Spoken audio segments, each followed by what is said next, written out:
A lovely good morning to you, our viewers. Welcome to another exciting edition of the Camnet TV Breakfast Show of today being the 14th of November 2022. I hope you're having a lovely morning. I am your host, Miriam Kaimba, and in studio, I am not alone. I am joined by my beautiful colleague, Zipporah Mshala. Good morning, Zipporah. Good morning, Miriam, and good morning to our viewers out there. You know, I'm very excited and introduce me as a beautiful colleague.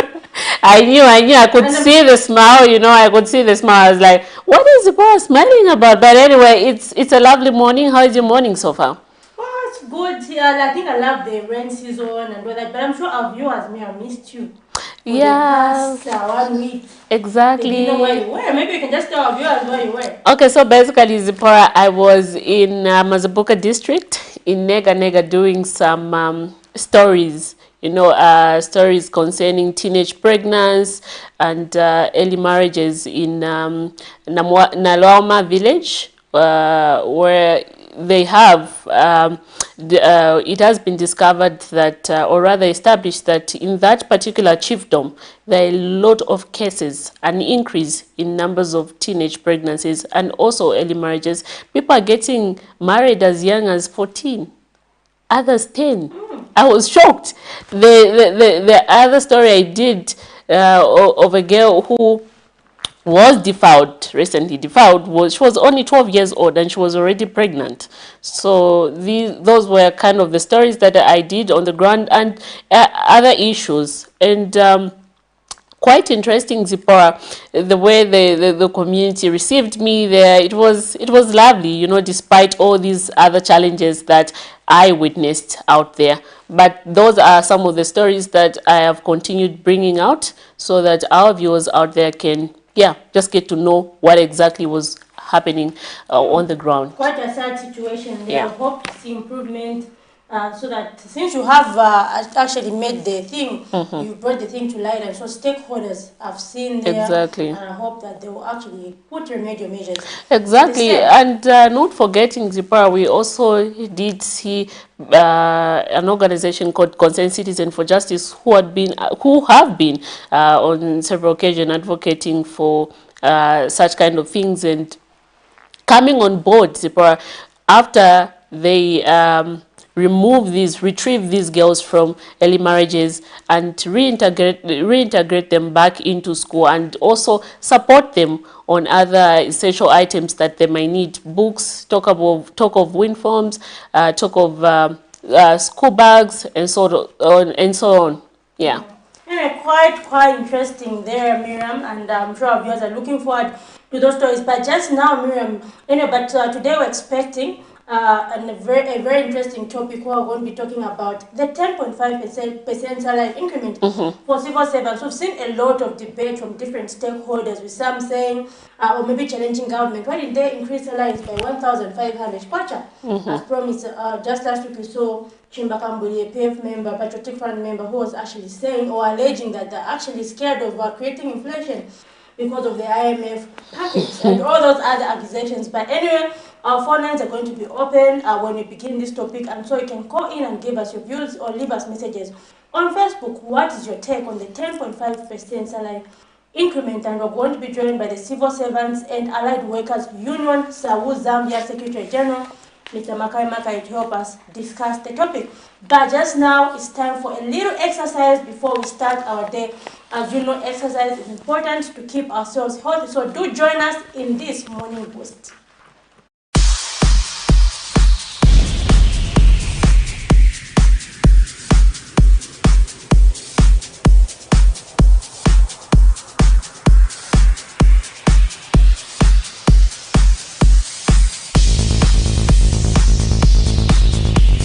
Hi ladies and gentlemen, Cholwe again from Cho's Fitness Gym at Camnet Fitness segment.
food we eat nowadays, you know. We eat too much chicken, We every eat too much day chicken, beef. pizza, every time we want to go to Hungry Lion and eat all those stuff. But anyway, talking about health is a priority. This is the time now we'll go direct into our healthy corner and see what the doctors have for us this morning.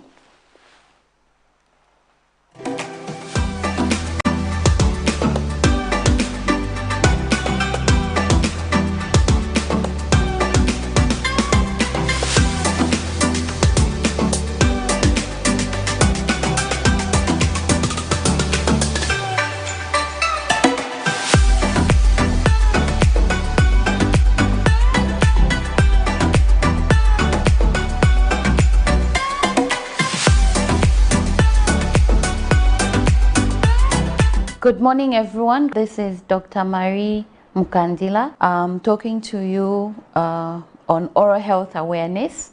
As you are aware, this is our week of oral health. I'm a member of ZMA and a member of ZDA and a member of Zambia Medical Women Association, and I work at Chipata First Level Hospital. I want to briefly explain to you back on what we talked about previously. I explained to you about tongue tie, just to bring awareness to our mothers out there, to know when exactly to take the child to the hospital if they notice anything like tongue tie. So today's topic is I want to bring awareness to our expected mother when exactly they're supposed to seek oral health consultants, or when exactly are they supposed to see their dentist. Normally we have challenges, especially when it comes to our expectant mothers, because most of our expectant mothers, they believe that when you're expecting, it is not necessarily important for you to visit your dentist. Actually, that is very wrong. We actually emphasize and encourage pregnant women out there. Even when you are pregnant, you need to visit your dentist. Because when one is pregnant, the hormones is everywhere. You find that your teeth as well, your oral hygiene get to be affected. There are some other women who are lucky. They don't have any complication with their teeth when they're expecting, and others, they have complications. For example, you find that you are pregnant and then you've got a cavity. But because of a lot of myths around our community, like for example, I would say a lot of communities believe that when one is expecting, they're not supposed to remove a tooth. If they remove a tooth, they will die. If they do this to their oral hygiene, they'll lose the child or anything. But I'm here to bring the awareness that that's not true. Actually, when you are doing your antenatal, you are also supposed to visit your dentist. We normally remove a tooth on a pregnant woman. We do. I know people out there, they only know that no, when you are expecting, they don't extract the tooth. No. We actually do extract a tooth when a woman is pregnant. We can save the tooth depending on the severity or the degree of that tooth. If the tooth is badly, it's too carious, that's when we can decide that, okay, this tooth needs to be removed. We can save the tooth if we notice that the cavity is small. We can do a restoration on that same tooth, and the mother and the child will be fine. The only thing that we emphasize on these expectant mothers is that when you come to the clinic, you want to see a dentist or a therapist, the most important thing you need to know is that you need to be calm. You need to be calm, you need to relax, your BP needs to be okay, your sugar level, your blood, everything needs to be okay. It needs to be stabilized before we can go ahead and say, okay, fine, this is what you have and this is what we need to do. The other thing that I want to bring about is that because of most of our ignorance, we usually forget that even when you are an expectant mother, your oral hygiene needs to be kept properly. It needs to be kept in check. We find situation whereby you are expecting and then you have an abscess. At the same time you have a dental abscess, you do not want to have a tooth removed. No, treatment can always be given. The other thing that we want to bring to awareness to our expectant mothers is that every tooth which is decayed, it gets to be treated. The only period that we say is a crucial period, it is on the first trimester. The first trimester, it is a crucial period. But when you go to the second, the third, we do remove the tooth. We do remove the tooth even when the pregnant mother has reached 8 months before delivery. We do remove the tooth. I encourage our viewers out there and everybody out who are watching, take this opportunity that we are explaining and giving awareness to our community and everyone in whole to visit any nearest facility. Let your oral hygiene be checked. If you're an expectant mother, do not have the phobia. You should go and have your tooth checked. As I conclude, I will encourage that we all look at it in a different angle. We look at it like, if we're not taking good care of our oral hygiene, what will become of our health? Because if you look at it, the mouth is the first port of entry of everything. Even when someone is sick from any kind of diseases, the symptoms tend to be checked in the mouth. The mouth shows the first symptom you are able to see. So we are encouraging every expectant mother, as you are going for your antenatal, remember to also visit your dentist to have your oral hygiene checked.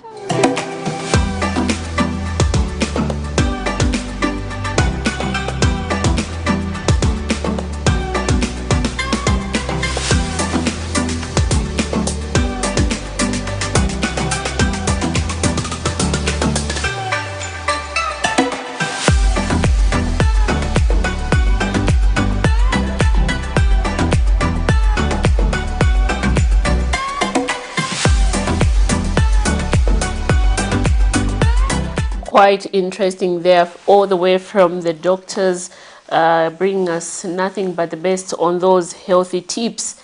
And indeed, they have encouraged expectant mother to have their oral hygiene checkups. You know, it's very, very important for them to have to get these, to have their tooth being checked by the dentist. It's very, very important, even as they go for their antenatal. Quite interesting there, Zipporah.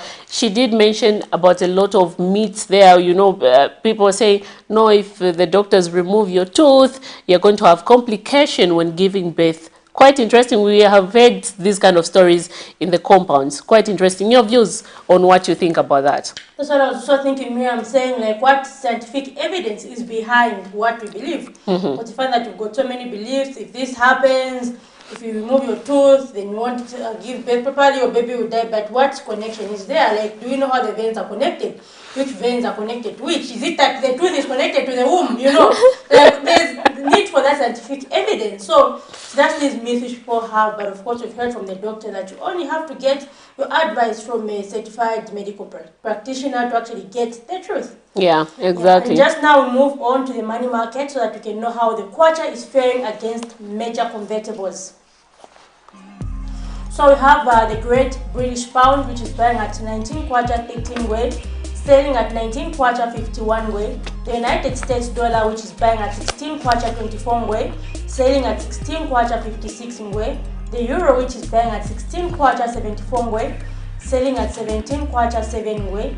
The South African rand, which is buying at 0 kwacha 94 way and selling at 0 kwacha 96 way. Miriam, I think we're headed to the place where we did not want the 17 kwacha. 17 kwacha. And the Great British Pound there, we're heading to the 20 kwacha to one British pound to in comparison to the kwacha. We're finding that it's equal to almost 20.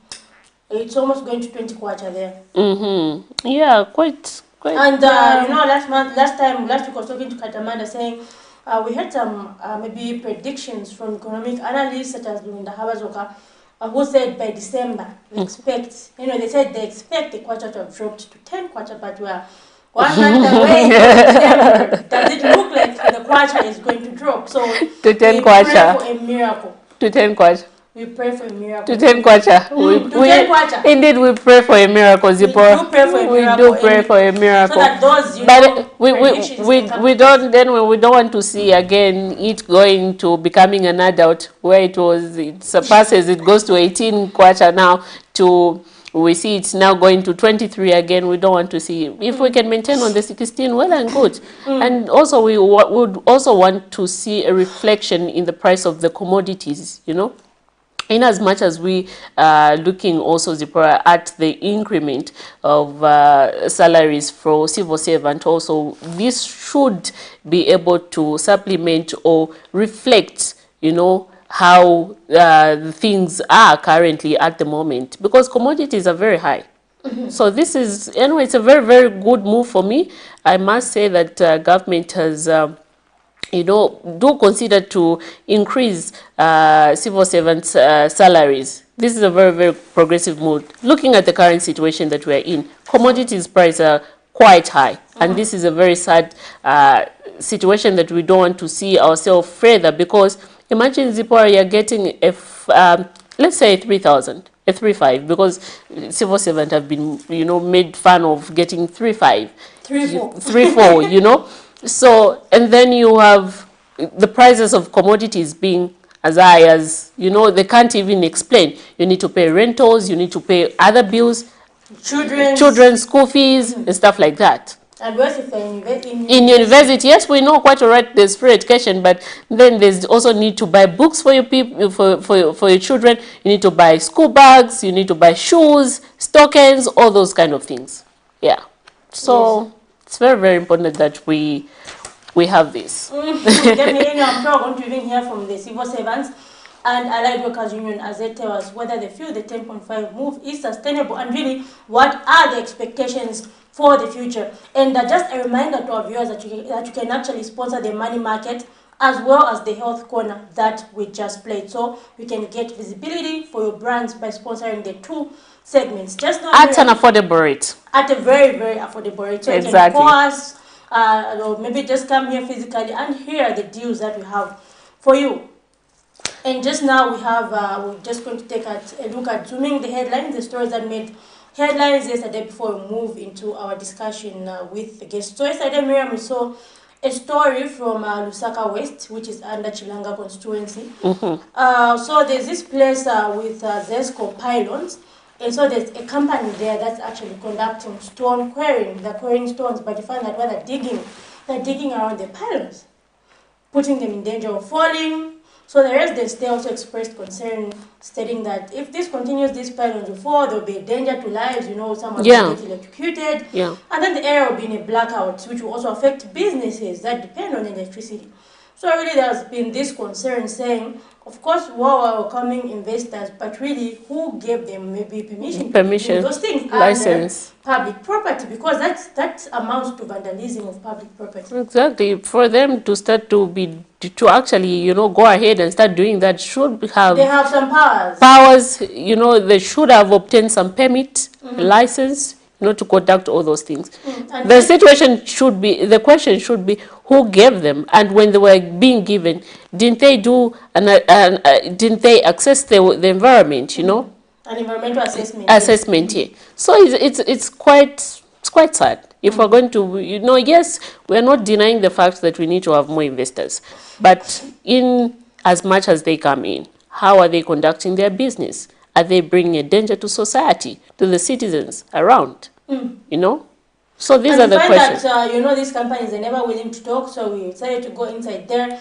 And so just there the gate was stopped. No, you can't come in here. The owners are not even around. Okay. Yeah, they'll always make those excuses. They always give us a card or a number. No, you can't do that. Just come back on Monday. Those Yeah. issues, but it's not the first time. The other time I was at a named security company, and of course they lied, saying the owner is not around, despite me going there various times. Yeah, we have seen, you know, And then owners you making air those and you say excuses. no defamation, but You didn't get my we side. got I tried to reach out to you. You didn't give You us refuse, yeah. you didn't give us the information. As long as there is that evidence to say we tried to reach out to you, but you turned us away. But you know, most of the time when people, you know, hesitate to give you certain kind of information, it's because maybe at the time they might be in a fault.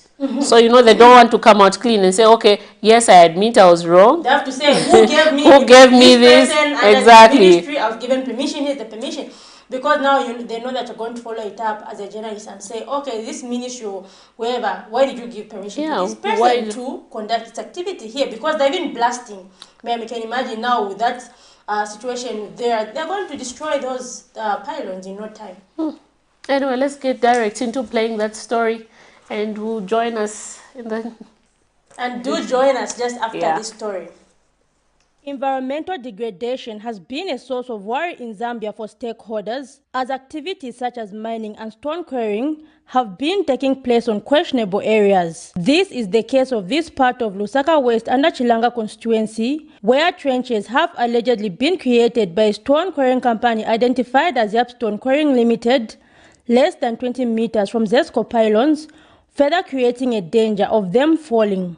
Residents of this area say this is a hazard, as the pylons may soon collapse if the status quo continues, which could also result in an electricity blackout around that area. Monga mumene bakumbira mu mbali mu mapo. Malines amapo it affect ola mapo ene akaba affected.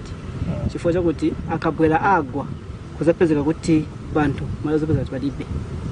Chifukwa kuti bazesiko zambo kangana kuti babishe kuti bakonze malaiti. In an interview, United Party for National Development National Deputy Youth Chairperson Trevor Mwinde, who visited the site, has called for such investors to be scrutinized, questioning who authorized the activity. This environmental degradation, it is actually very probable, and it's questionable. Whosoever is backing them, we want them to come out in the open. They are investors, they are employing our people, and in as much as they are doing so, there are many sites where such machines and equipment can be deployed. You can take another example. We have seen Lions Group Quarry have been operating in a similar environment. If you cast your eyes further there, that's a Lusaka West Zesco sub-station site. And then you see there are even other companies that which are operating, that which we cannot question much because probably they are also operating at a reasonable distance. Unlike quarrying and blasting, especially blasting within these environments, which puts these pylons at a greater risk. And it's an investment our country has put in. We are not going to compromise, and we are not going to smile at any evil that which is happening under our watch. As a UPND youth, we came here because we were requested at the core of the community to come and observe the environmental degradation. Meanwhile, a check at the company to engage the owner was not productive, as we were informed that the owner was not around, while staff declined to share his contact details with the media. We will follow the story with relevant stakeholders like the Zambia Environmental Management Agency ZEMA, as well as the power utility company ZESCO, to see the story concluded. Zipporah Mshala, Camnet News, Lusaka. Quite sad story there, Miriam. When you talk about investors, of course, they're providing jobs for our youth. Yeah, we are not denying that fact. But under what circumstances are they actually practicing this investment? And just now, to our viewers, we have officially opened our phone lines. So do call us on the numbers that are scrolling on your screen, or leave us a message on Facebook as you contribute to today's topic. At 8 hours, we're going to be discussing the 10.5% salary increments for civil servant. Is it enough? What is your take? What is your comparison, maybe in terms of what have previous governments done, and in comparison to this government, has the government fulfilled its promise of saying they will increase the salaries by 1,500 and all those? So what is your take on the matter? But Miriam, your thoughts. The opposition will always argue in the country that, you know, you're doing the contrary to what you promised. But anyway, we have seen, Zipporah, that during this is the 1 year that the UPND administration has been in power. They have been able to, you know, fulfill some of the promises they made to the citizens. Yeah, exactly. Talking about employing teachers, talking about employing health workers, we have seen that. Talking about free education, we have seen that. Anyway, we give them time to space of time to ensure that they achieve some of the other promises they did make to the people of Zambia, as well as the entire nation, anyway, to the voters and the entire nation. But in as much as we wait and give them space, we don't say that we shouldn't criticize them. We should have but room then to I heard someone criticize saying them. just because you're in opposition doesn't mean you should oppose everything. Oppose And everything. opposition No, meaning that you're opposing you everything. oppose No, no, whatever is there. no, no. Some things are good. You need to, you know, you need to commend them. Some things are good. You need to commend them. You have done this good. Well done to the government. It's not everything that you need to criticize. Yes, I understand that as an opposition, your job is there to criticize, but there are things which you don't have to criticize necessarily. There are things that the government has done so far that we are able to see that, okay, this, we are ticking, you know. They promised us this, we are ticking. They said they will do this when they are in power. They have done so. So, yeah, let's see how it goes in the next 4 years. Exactly. But Miriam, your thought on that story of the stone quarrying before we move on? Zippo, it's a very, very sad situation, and you being on the ground there, I would want to see you, you know, doing a follow-up, you know. To see those activities to put see to an end. to an end, and well as also engage the owners of that institution as well, and find out who gave them the permit, you know, to conduct such an activity in that area, which is also putting a danger to the community. Yeah. Definitely quite interesting that. But Miriam, we have another story before it is 8 hours. We have another story from Chongwe, where there's a 29-year-old youth, Miriam, who's become like a millionaire. He's become a millionaire, like in the literal sense, conducting various activities, poultry. He sells seedlings as well as farming. If you visit his farm, you find everything. You feel like in paradise. Strawberries, there's green, yellow pepper, red pepper, everything. And he says, just for example, from his pepper, he makes, in a month, he makes not less than 15,000 just from his pepper alone, Miriam. So you can imagine, from the other product, just from the pepper alone, he makes about 15,000 a month. So you can just imagine how much else he makes from the other product. So he was actually encouraging youth. He was saying, because he was speaking when some people from another school visited his farm to just learn how he does production units, because he also built a school for his community. Interesting. He built a school for his community. You know, that's a very, very good thing. You know, you invest, you know, and then at the end of the day, you give something back to the community. And when God do blesses such kind of people, I'm sure that's the more reason why he's even prospering. Yes, and he's not even stingy or anything. You visit his farm, he's going to be very generous to you, you know, with all his agriculture. Interesting. I'm going to make a visit to his farm. Yeah, so he was just urging, like, government also introduce like to enhance production units in schools, because you're saying if we commercialize production units and not just take them as a by the way thing, then production units are going to like expand. So you're saying, for example, one thing that we miss as Zambians is that we conduct agriculture without research. Yeah. But you're saying most we of need the research, time. like what kind of soils are these? What best can grow here? So you're saying once we do that, we're going to be getting maximum yield. So we'll be expanding and all that, and so schools eventually will be self-sustaining. So I was giving an example of youth. For example, someone finishes school, they'll start waiting. No, let me wait for 2 years, I wait for bursary. But in that time, as you are waiting, you can be doing something. Yes. That's the more reason why a lot of citizens now are encouraged, you know, to own land so that they can do some sort of farming here and there and just see how best they can sustain themselves. But quite interesting, Zipporah. This is a young man who is 29 years old and is doing all those kind of things. Quite interesting. We hope to see more young people, you know, coming on board, having these brilliant ideas for our country. You know, this will also help, you know, in cutting down the issue of unemployment levels in the country. In as much as we are talking about, you know, government should provide, but we also have a part as citizens to play and ensure that we also help in supplementing government's efforts. Yeah, and was actually saying this will actually, like, for example, if we say we're teaching people's theory, we're also going to teach them practical so that after school they already have that thing whereby they know what to do. They won't wait for someone to come and give them, like maybe, no, go to school, what.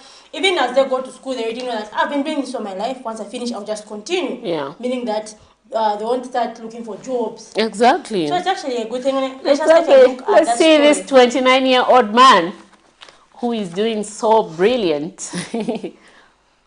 Public schools in Zambia have been known to be a sorry sight, often dealing with a lack of infrastructure such as desks and stationery like textbooks, with many of the school buildings being dilapidated. The situation has been compromising the quality of education, with most public schools lagging in many areas compared to private schools. A successful youth entrepreneur of Chongwe District, Akibu Saidi, notes that production units create an opportunity for schools to generate wealth, which is able to sustain them and help them save extra funds for other projects. He has cited an example of his enterprise, which has been growing over the years and is now growing diverse agriculture products from pepper, strawberries, tomatoes, as well as engaging in poultry. The youth entrepreneur was speaking to some stakeholders from the education sector who visited his farm to learn how they can commercialize production units for their schools. So a number of farmers will be those with energy at a very youthful age. From school, they will go into their businesses, they will run their businesses, farming businesses. Why? It's because you have impacted the theoretical lessons and they have appreciated the practicability of it. It doesn't have age, it just takes your passion. It doesn't matter, you're a lady, you're female or male, old or young, it takes your passion. And you can do it. From the most locally available resources, you start from the scratch and it gives you something. Those who visited his farm have emphasized the need for all schools to take a similar approach if to generate their own funds and expand their activities. Because most of the things, especially the challenges that we might have, can be how to produce quality crops, how to produce quality goods, and that is one thing that we want to learn. How we're going to make sure that we satisfy the market to their expectation. How do we penetrate the market? What do they need? In what quantities? At what time? Those are the things that we have come to learn here.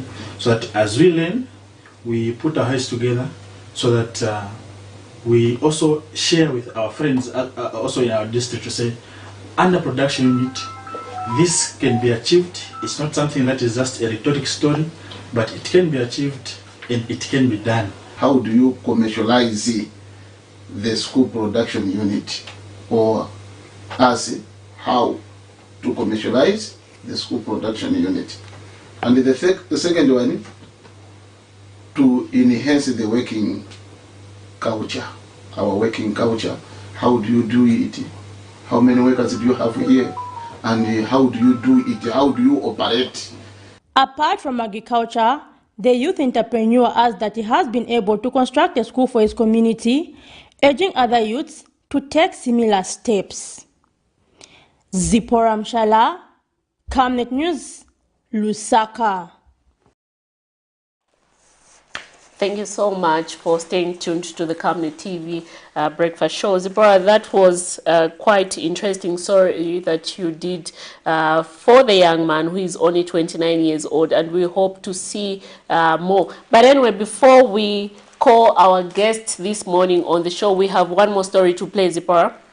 What is it talking about? Okay, so we're just going to play another story on investment, where the Civil Servants and Allied Workers Union of Zambia were actually calling on civil servants to actually borrow, to invest in various areas of production. So this follows the 10.5 salary increment that civil servants are going to get beginning 1st January 2023. So let's just take a look at that story as we get into our main topic. The civil service is one of the biggest employers in Zambia, with an employment population of over 900,000, as indicated by the International Labour Organization ILO. Stakeholders in this sector have been expressing that civil servants in Zambia lack motivation due to low salary scales, leaving them struggling amidst economic hardships, which have seen prices of basic commodities escalating. It is a well-known fact that civil servants are today among those highly indebted in Zambia's labor force, a situation which left many of them crying for a debt swap with government to get relief from their debt burden. After having their salaries increased by 12% effective 1st January 2022, government has again announced a 10.5% salary increment for all civil servants effective 1st January 2023. Civil Servants and Allied Workers Union South Zambia General Secretary Makai Makai has highlighted the benefits that this will bring. It is going to enhance their purchasing power. Because if I was getting a 2,000 last year or this year 2022, going in 2023 I'll have a 10.5% increment on that. So when that salary goes up, all salary related allowances like housing allowance, transport allowance, they will also go up because they are a percentage of a new salary. So they also go up. So what this means now is these government workers are going to have more purchasing power. It's going to enhance their package at retirement because mostly when you retire, the pension is calculated based on the salary. So you discover that the more we have salary increments, the more we are going to have a better future because when your salary is calculated at the end of your service, you will benefit more and your pension will be slightly high. He has, however, warned against borrowing for consumption, stating that the salary increase will also enhance the borrowing power of civil servants. Please, can we get these loans for investments? Let us not get these loans for consumption. We know in the next 9 days World Cup will be here. Don't go and get a loan and buy a big screen so that you enjoy watching World Cup on a big screen. But get a loan and invest in agriculture, invest in construction, so that at the end of the day, you benefit more. The union has applauded the government for heeding demands of an increment from labor unions amidst high debt and an increased wage burden following recent mass recruitments in the civil service. Zipporah Mshala, Camnet News, Lusaka. Quite interesting views there, and for now we transition into our next segment, and in studio we are joined by the Civil Servant and Allied Workers Union General Secretary Mr. Makai Makai, who is going to help us discuss on your take on the 10% salary increment that the government has awarded to the civil servant, which will be effective the 1st of January 2023. What is your take on that? Good morning, Mr. Makai, and welcome to the Camnet TV Breakfast Show. Good morning, Miriam, and good morning, viewers. Just to begin with, what is your take on this 10% salary increment for civil servants? My quick and first reaction over the same is it is better than nothing. I say so because I don't remember. I've been in the labor movement for a very long time. I don't remember a time where the employer has given the employee an increment of salary which the employee has appreciated and has said, this is what we expected. Mm-hmm.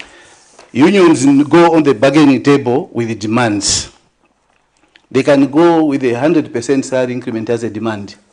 But at the end of the day, during negotiations, they will negotiate, they will debate, they will bring these justifications. At the end of the day, they will agree maybe on a 10%, they will agree maybe on a 5%, they will agree maybe on a 15%. There is no time where I've seen we go with 100%. Maybe in the time of Kaunda where he used to print money. Mm-hmm. When I would demand for 100% and Kaunda prints money and gives the workers 100%. But that was a different time.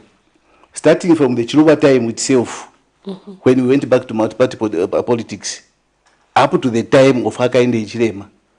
In between here, I've never seen a time where workers have demanded for an increment of salary and they are given there and then what they've demanded. So when you ask me about my feel or my take on the 10.5%, I would say it's better than nothing, considering the state of affairs, the economic affair state in which our country is in. Mm-hmm. Many people have asked, saying that maybe government promised the 1,500 increment. Do you feel they have backtracked, or maybe what is your response to those who may be posing that question? I think those who pose such a question maybe should remind us. Mm-hmm. This 1,500, was it promised immediately they come into power in the year 2021, they'll give you 1,500? In year 2022, in year 2023? Or was it segmented to say in 5 years we will give you 1,500? So I don't understand. And for me, those could just be political language that these politicians always tell the public because they want to be voted into office. Going to the previous regime, we had the slogan of more money in our pockets. How many of you had more money in your pockets during that period? So these could be just political sentiments to woo people to vote for them. But on the 1,500, maybe the president interacts with the media. One day when you have the privilege to meet the president, ask him so that he clarifies to say, that 1,500 you promised the employees, was it in 2022, 2023, or how did you promise that, in what form was it going to come? Was it going to come at once? But he said, we shall give you 1,500 pay rise. In which year? He didn't mention. So it would be very wrong for me to say yes or to react based on the 1,500 promise. Because I did not see a clip where he said, in this year we shall give you an increment of 1,500. So for me, I consider that to just be political sentiments which a politician was giving the public service workers so that they could have that interest to vote for him. Quite interesting there. In case you're just joining us, we're discussing the 10.5 salary increments that civil servants are going to receive effective 1st January 2022. What is your take? Have previous governments done the same, or what is your assessment of how the UPND is actually performing? So you can call us on the numbers that are scrolling on your screen or leave us a message on Facebook. We actually have a comment from one of our viewers, Mr. Chris Banda, who says, what is the way forward on date of government workers? So maybe they're talking about the date swap issues. Maybe, I don't know, people didn't really get a conclusion on that. Government workers are owed a lot of money in terms of settling allowances, leave travel benefits, and many other conditions of service. And this government has committed itself through the 2023 budget. They will set aside money. We have even a caller, and we will respond to this viewer after the caller. Hello, good morning. Good morning, madam. You are through to the Camnet TV Breakfast Show. Who are we talking to this morning?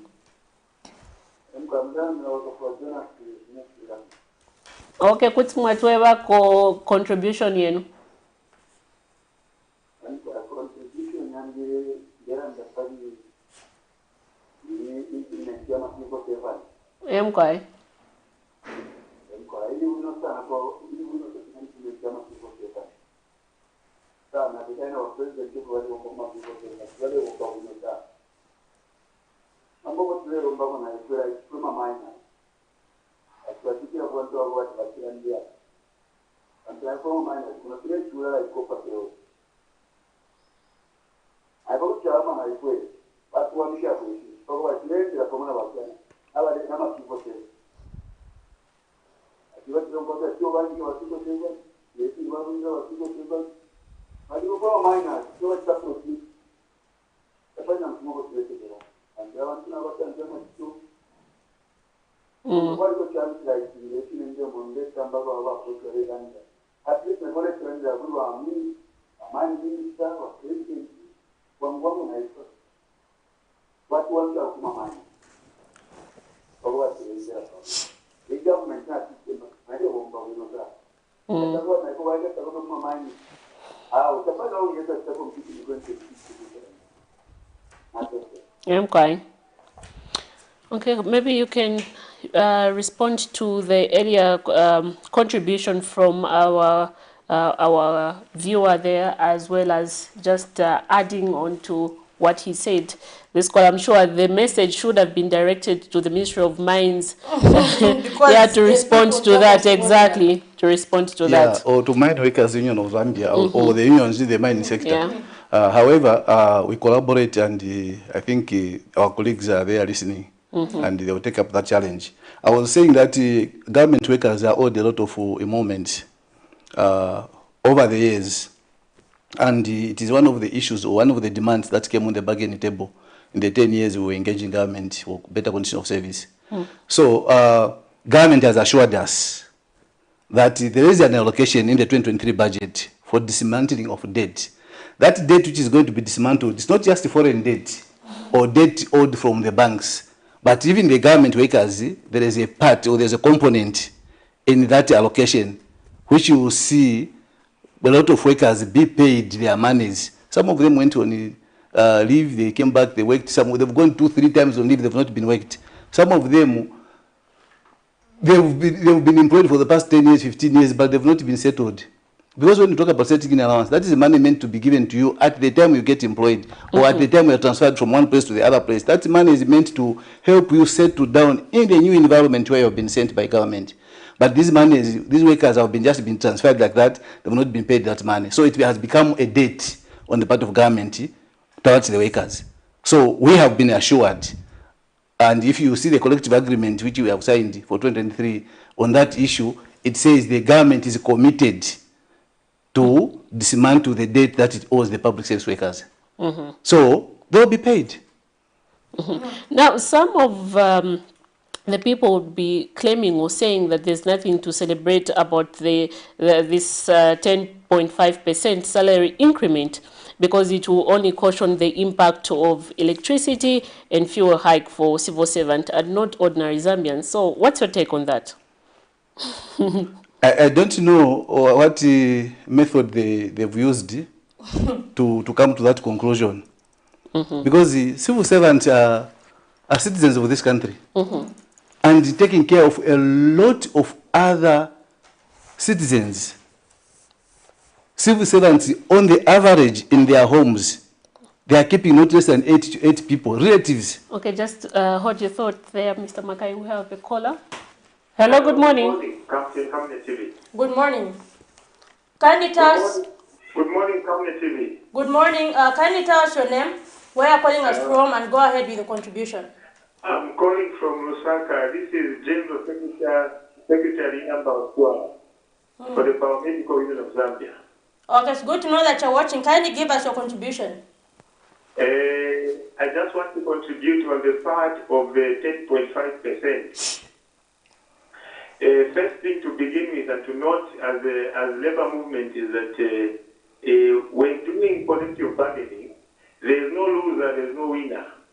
And therefore, what we basically do is to ensure that we supplement the efforts of, we do what people have sent us to go and do there, and make sure that we have something that is good for the people. So the 10.5%, as talked about by General Secretary Makai, is actually something to celebrate about now, because given under the circumstances we got it. It was not an easy one, and the fact that the government has employed for over 40,000 civil servants is also something that is worth celebrating about over the employment. So most of the money that were supposed to be given to the civil servants at this moment, it has been taken also to employ others who are not employed, so that we can have we can reduce poverty in our country in terms of employment. So the 10.5% is a very good increment amidst the challenging circumstances that the country is facing at the moment. So as labor leaders, we are actually very, very much happy with that 10.5%, and we look forward to another increment next year as we go on to go and negotiate for a bigger percentage for our people. And that bigger percentage is riding on the goodwill of government at that moment. So we really thank government for that, and that we had a fruitful conversation with them. And going forward, we'll have to do a better job for the people. Ladies and gentlemen, I thank you. Thank you very much, Mr. Inamba. So that was Mr. Inamba Sitwala, Secretary General for the Biomedical Union of Zambia. Maybe your response? He has spoken. He was one of the stakeholders. He's one of the colleagues we were sitting with. You are aware that we sat with 18 unions sitting with the government to negotiate on behalf of the Zambian public service workers. So he was one of the colleagues we were sitting with on the bargaining table. And I agree with his sentiments that there is need for us to celebrate this 10.5%. Because we have seen times under the Chilova government where we were given wage freeze. They would say, we don't have the capacity to pay you. Under the former regime, the recently regime, the PF, I think in 2 or 3 years, we had a wage freeze in 2014, we had a wage freeze in 2017. So, these Meaning guys, that people were not getting paid at all? in that year, there was no increment given the civil servants. Okay. But this regime, they've started on a good note. Last year, they gave us 12%. This year, we have negotiated for 10.5%. What we would want to advise them is they shouldn't fall in the trap of the other colleagues. There should not be a year that we go without a pay rise. Because that would mean that the employer has imposed. Because no union can sign for 0%.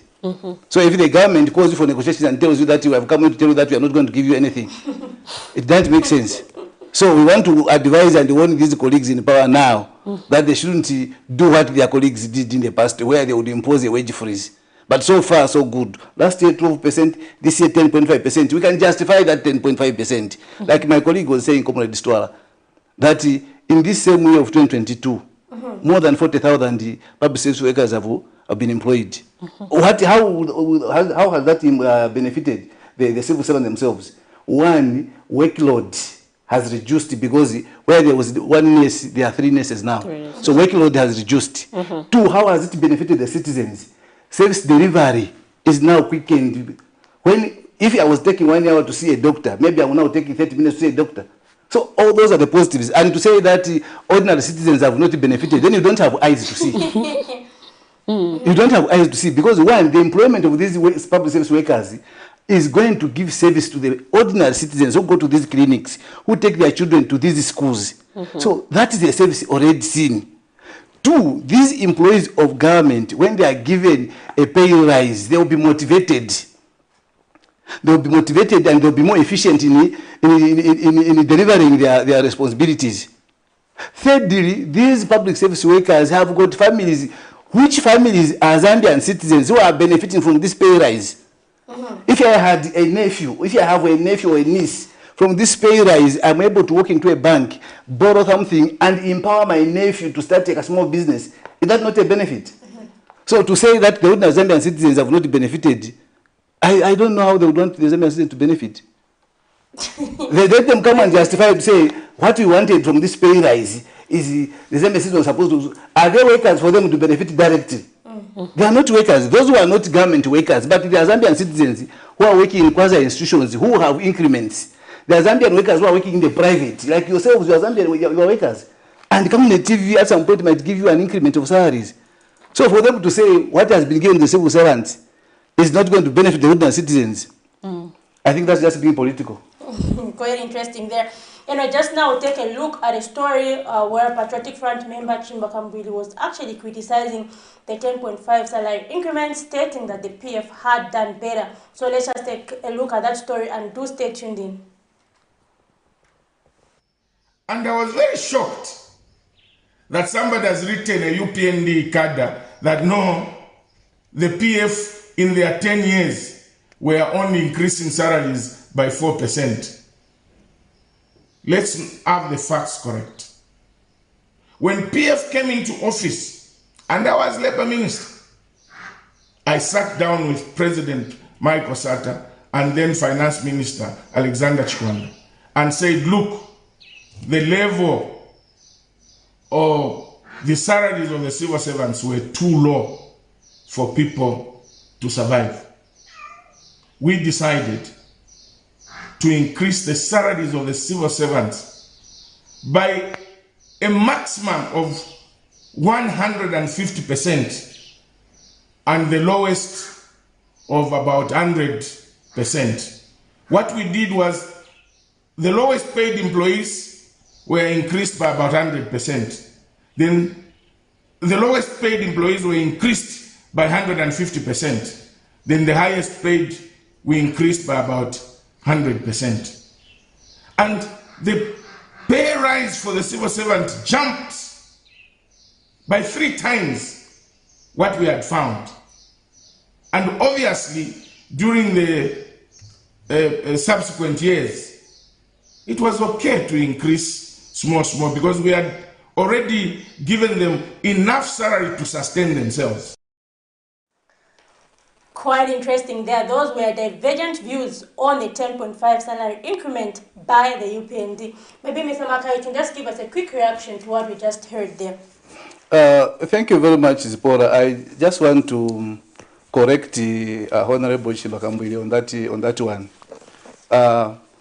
The increment is talking about, which was given in 2013. You may wish to know that in 2010, the unions in this country negotiated with the government, and the negotiations were concluded in the park where they had to engage the president, Rupia Banda, by that time.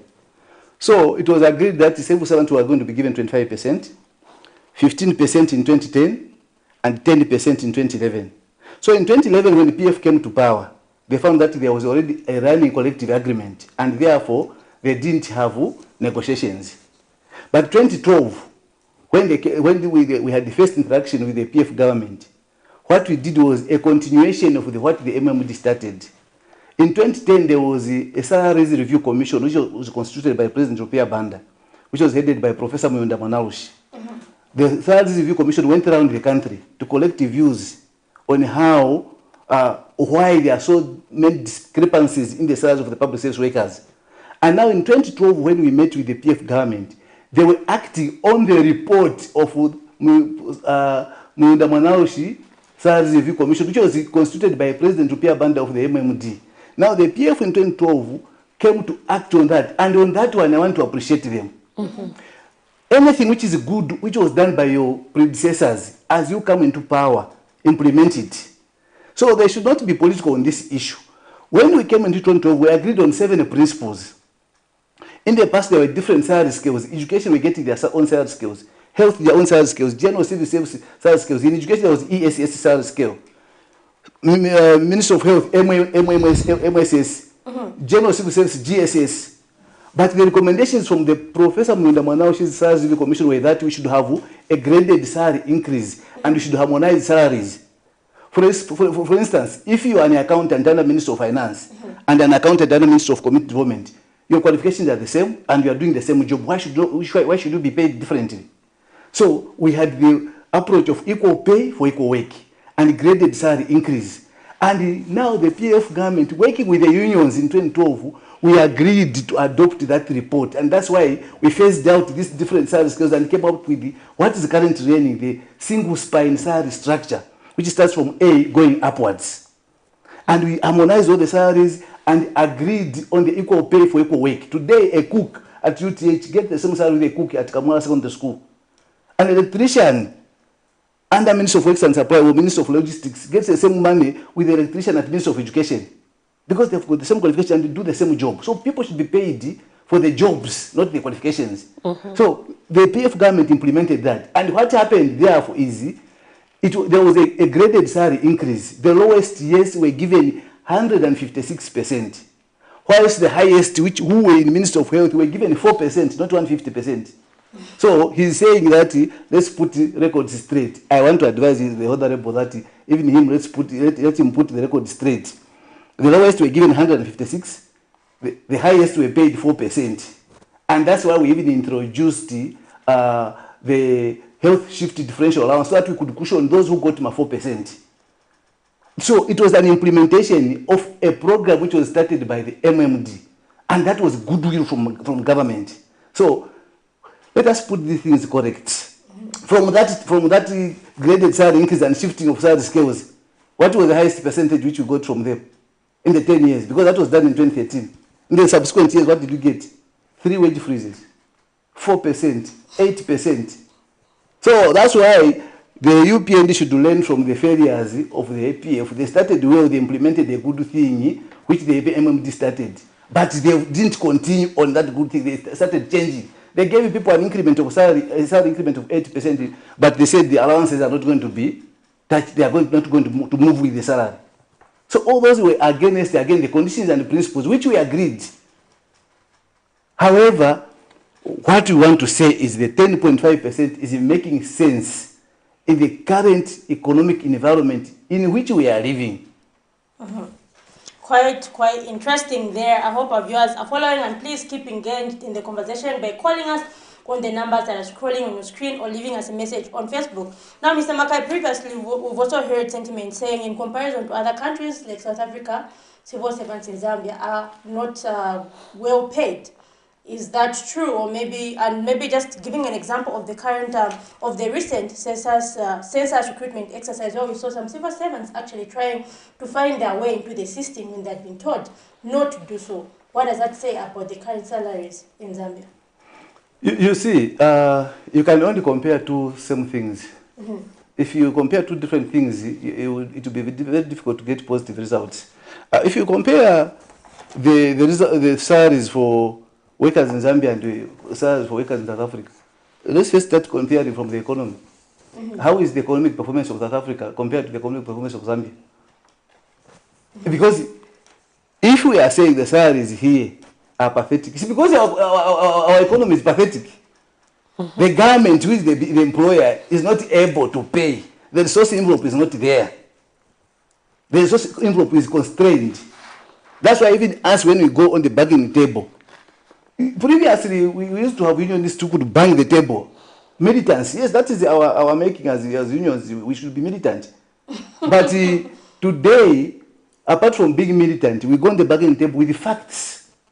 We have employed economists in our institutions who, when we go to government will bring their economists and justify why they want to give us 5%.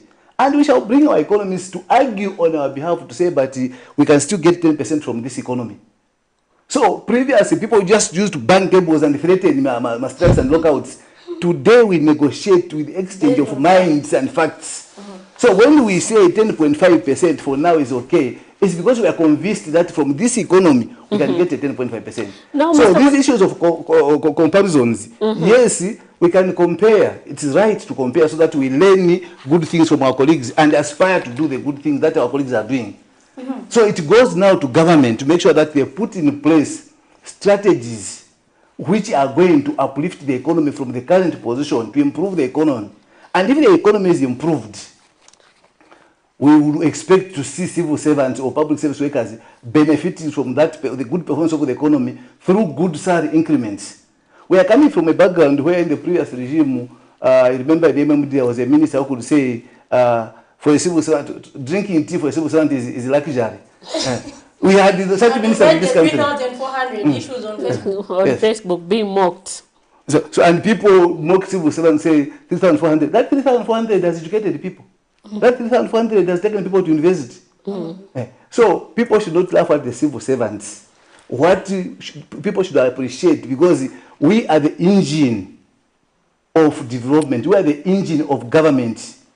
If the civil servants under Minister of Finance fail to work properly, even those people get licenses through Minister of Finance will not get good service. So even in their private practice, they will not benefit because the situations will be bad.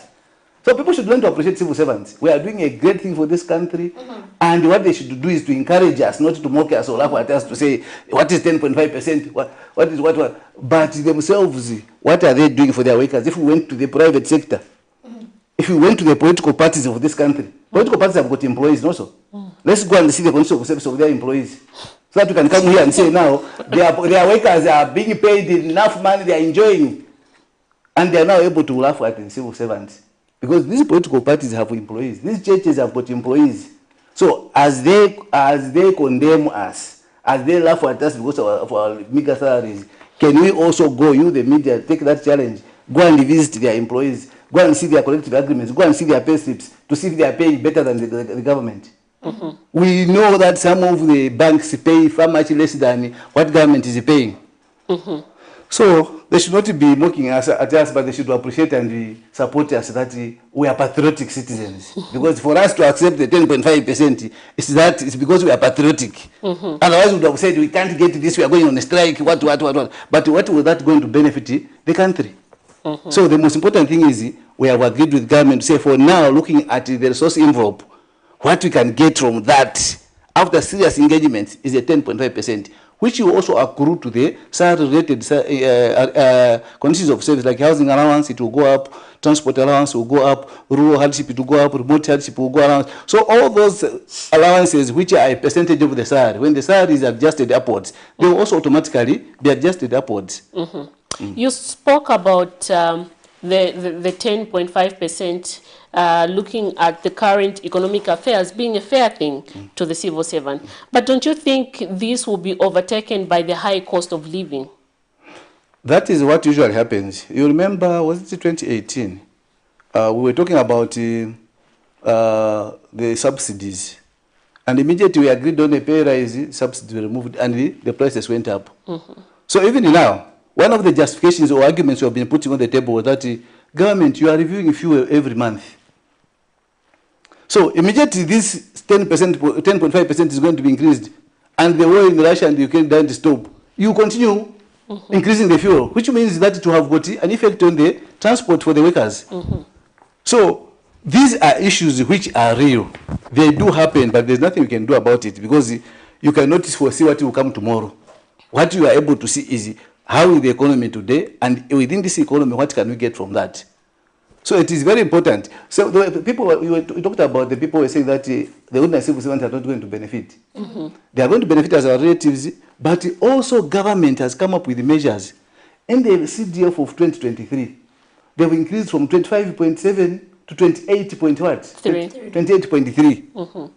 And I can assure you, I want to say here that the CDF terms and conditions should be reviewed. They should quickly go into Parliament and review those so that it is easier to access.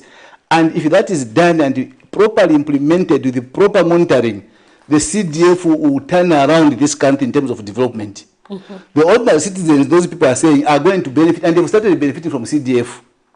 And can we remove that mentality of Nifia Boma? We get and eat. This is for the Boma. Who is the Boma? Boma Yanganepo. Who is Boma?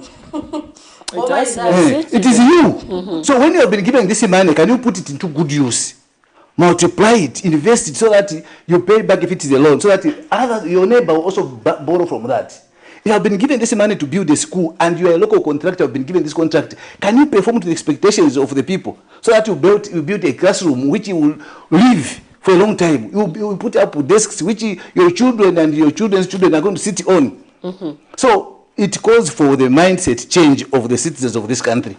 As long as we are going to be saying this is for the government, Nifia Boma Yanganepo, we shall not develop. Even if we are going to have 30 billion for the CDF, we are not going to develop. First, let's change our mindset. So those who are saying that the ordinary citizens are not going to benefit, I don't know which country they live in.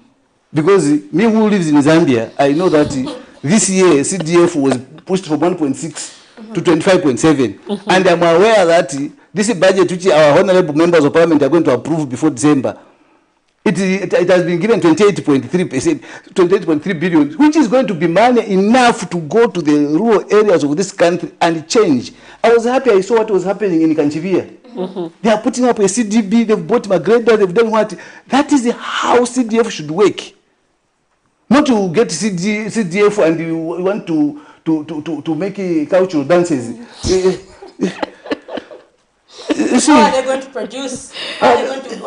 How are they going to produce something that is going to benefit the community at the end of the day? So let's have a mindset change where even education sensitization, Minister of Community Development, Social Welfare, Minister of Finance, can they come up with the programs? Even the local government itself, can they come up with sensitization programs where workshops are called to sensitize the people on the usage of CDF and on which programs we are going to benefit the people of this country? There are a lot of, I come from Western Province myself, where a lot of bridges get washed away this period when it is rain season. With this CDF, it is an opportunity for those people to put up permanent bridges, meaning that connectivity will be easier. And if connectivity with the rural areas is easier, it means even the production in those rural areas will be enhanced and the access to the market will be easy. That is development. So it should be borne in mind that we have these things put on the table for us as citizens to take advantage of and develop our country. Immediately we are going to politicize things every day. We are not going to develop as a country. Even if angels come from heaven to come and rule this country, we'll still be a poor country because our mindset is not changing. Have you also seen civil servants taking advantage of the CDF, or do they not qualify? I may not know. I'm yet pursuing. I'm because pursuing. I think we just said citizens. So are we Citizens, still, yeah. Yes, or are there content? I'm pursuing also try to see the terms and conditions of service. If civil servants in Kalabo district, they come together and form a cooperative and say want to go into farming, can they access this CDF? If civil servants in Insama, they come together and they say we are teachers who teach technical drawing, who teach woodwork. So as citizens, not as teachers, but as citizens of this country, we want to buy this equipment so that we can able to buy, to build, to make desks so that we sell to the government. Can they be supported? So those are the things that we are yet to see and yet to be informed by local government if that is possible. And if that is possible, we shall come back here to come and encourage our members. Say, please, members, you are citizens, despite the fact that you are workers in this country, but you are citizens, and take advantage of the CDF and do something for yourselves. And if that is so, I can assure you a lot of civil servants will take that opportunity and they will go into these businesses because they have seen. I was here last time and I talked about retirement, that those workers who are working now, they have seen how our forefathers, how our fathers suffered because of waiting for a pension. Now those who are working today, they would want to do an investment before they retire, so that when they retire in their old age, they would benefit from their sweat in their youthful stage. But don't you think this will later on bring implication, or we should just leave it to the people we think do not have jobs in society so that we caution these high unemployment levels in the country? There are schools in this country where coming from that school to the Boma, you have to work for 7 days. You are a teacher, you are a health worker, coming to the Boma to access your salary, you work for 7 days on foot. So if you say discriminating, maybe the workers, for that worker works in that environment, what are the benefits? So now, if he wants to get a benefit from the CDF, so that he does like a business, taking an opportunity of where he is, does like a business to uplift his life, so that from that investment, maybe he's able to buy a motorbike, which will ease his mobility from where he works to the Boma to go and get his salary. Maybe he can buy like a small vehicle, a 4x4, to be helping him. What's wrong with that? He's a Zambian citizen. And after all, these public service workers, the nurses, the agriculture officers, the teachers who are in these rural areas, they are role models. People in the villages, they admire them. So if they see them getting a constituency development fund and investing it and putting it to good use, the people will be motivated to say, if a teacher who is also getting a salary is able to do this, how about me? Let me also take advantage and do the same. So they can be there to be role models and inspire people in the rural areas to take up the challenge. Quite interesting. And then we have another comment here from a viewer who says, what is your take on politicization of the civil service? But I don't know if it's related to what we're talking about. Miriam, your verdict on the same. They're asking what is his take on the politicization of the civil service. Maybe the viewer was looking at it in line of government most of the time during election period would promise so much to the civil servant in order to gain votes. So maybe are they taking advantage of the issue of positions where positions and stuff? When a government changes, some positions in the civil service change. Not even positions, Zipporah. Like Mr. Makai said, when a new government comes in, you will find that the things that their predecessors left, they do not implement them, they change. So are we saying this is only for politics, or we should continue implementing those things? Maybe it's in those lines. My understanding of the viewers' comments about politicization for the civil service is that we are coming from a background where I think we saw in the media where one civil servant who was a cadre went to a Minister of Works and Supply at that time in the presence of the PS permanent secretary, and he harassed an employee, and the PS didn't take action against those people. Why? He feared the cadres.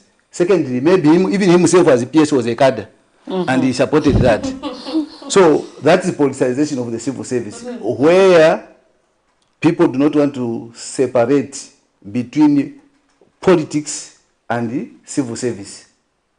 We agree, we accept, and we know that politics should be left to the politicians.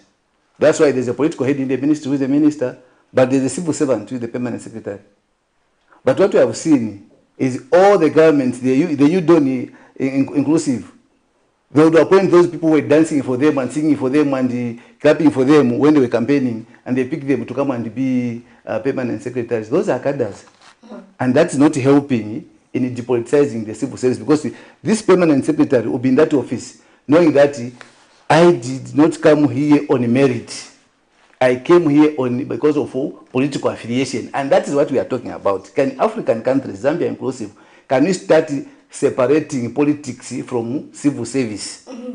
We should reach a point where workers should rise from registry clerk, to rise through the ranks up to permanent secretary.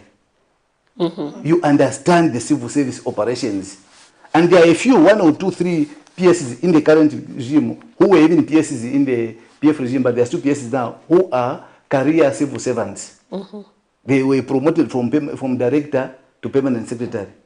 And maybe they worked very well that they didn't associate themselves with the politics. That's why they've survived the acts. Otherwise, some of the career civil servants who had the privilege in the former regime who were promoted to PS, when they were given a position of PS, they started being cadres. They started being political. And that's why when the new government came into place, they had to fire them. So what we are saying is, can we depoliticize the civil service? And after all, at the end of the day, it hinders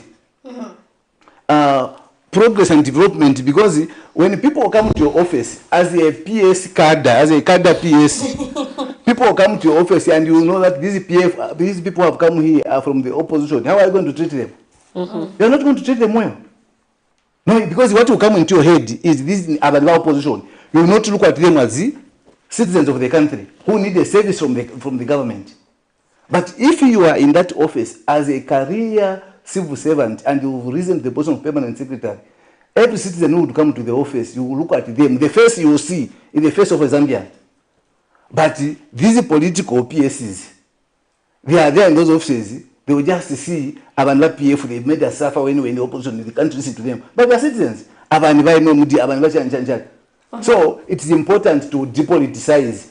And because of politicization of the civil service, the UPND government is finding it very difficult to operate now, because in these positions we still have got cadres, a lot of them, who are still who still pay allegiance to their masters.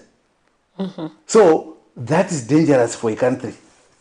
That's why, for us as a labor movement, we would love to see a situation where we depoliticize the civil service. Let the civil service operate independently, and let the political systems operate independently. That way, if our priority is Zambia as a country, we shall be able to save this motherland without any differences. But as long as this component of politics is not removed from the civil service, we are going to see situations where, that's why in some governments, we've seen when governments change, some people just say, I've fired all PSs. All PSs, I've fired all DCs. Yes. Why do they do that? Because they know that these are cadres, they are appointed on political lines, so let me just remove them. But what we are seeing now is even some directors started being cadres, even if they were professionals, but they started being cadres. Maybe they were positioning themselves to be recognized and they are promoted to being permanent secretaries, because they saw that there was that goodwill from the government to promote civil servants to the position of PS. But what I want to advise this government is, let President Hakainde Hichilema try by all means to minimize politicization of the civil service if he wants to achieve what the Zambian people are expecting from him. Interesting. Zipporah, we have seen quite a number of times where, someone has been a director for years and they are hoping. We have a caller. Hello, good morning. Hello, good morning. You are through to the Camnet TV Breakfast Show. Who are we talking to this morning? Yes, good morning. Yes, we can get you. Please kindly tell us your name and where you're calling us from. Okay, this is I'm calling from Livingston. It's good to know that Livingston is watching. Please go ahead with your contribution, sir. Yes. Now, what that man is talking about it. Yes, I'm saying what that man is talking about is very, very true and very positive. Those people are supposed to be used to it and ask what we need to do. They are not supposed to insulate themselves in politics. They are just supposed to be neutral law. That's how it's supposed to be. That is why then this time with European team, we get going to work free.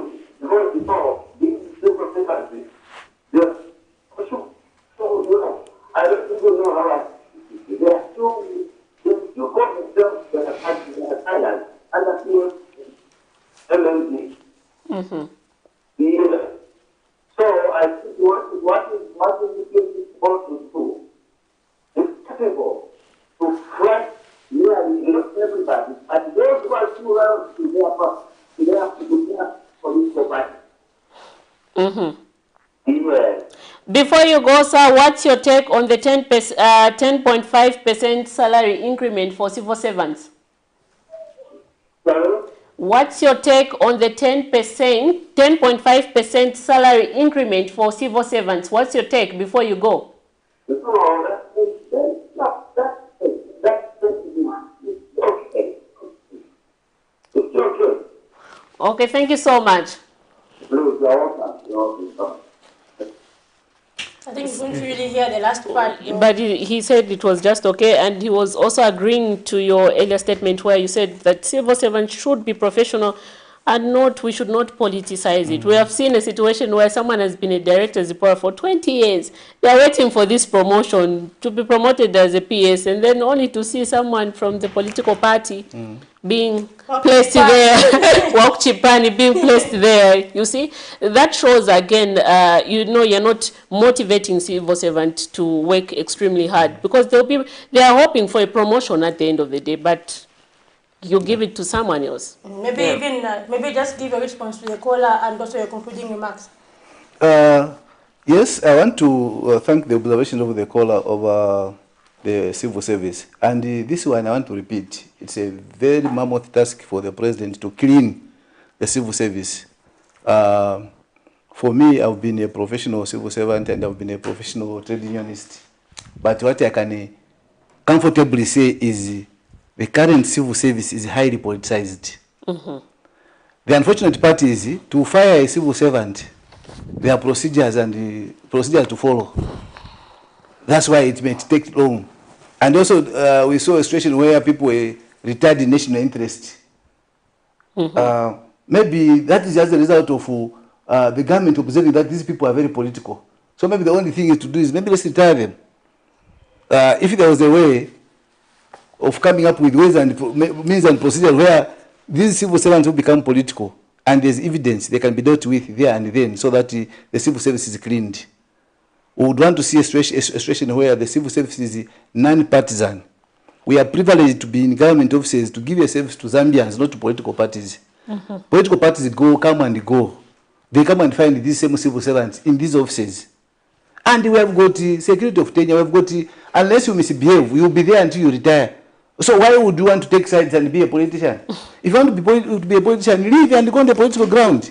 They will not stop you. So in conclusion, I just want to say that on the topic we came here for, the 10.5%, it's a welcome move. It was the most we could get under the current environment in terms of the performance of our economy. And I still want to reiterate my observations that this salary increment will enhance our purchasing power.